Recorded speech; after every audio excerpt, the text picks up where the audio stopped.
ایک دفعہ حضرت علی رضی اللہ تعالیٰ عنہ کے پاس ایک مخاطب غلام آیا اور آ کر کہا کہ میرے پاس بدلے کتابت نہیں ہے، میں بدلے کتابت سے عاجز آ گیا ہوں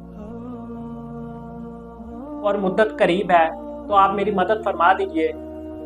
یہاں پر ایک بات سمجھے، مخاطب کسے کہتے ہیں؟ مخاطب اس غلام کو کہتے ہیں جس کو اس کے آقا نے کہا ہو تم اتنی قیمت دے دو تو پھر تم آزاد ہو جاؤ گے۔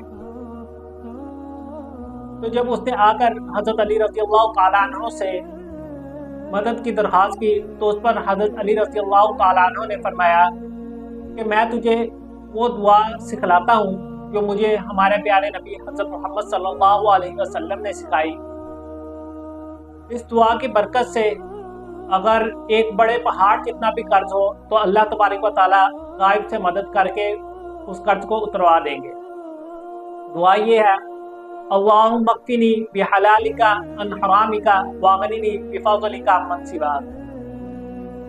اے اللہ مجھے حلال رزق عطا فرما دیجئے اور حرام سے بچا دیجئے اور مجھے اپنے علاوہ سے بے نیاز کر دیجئے۔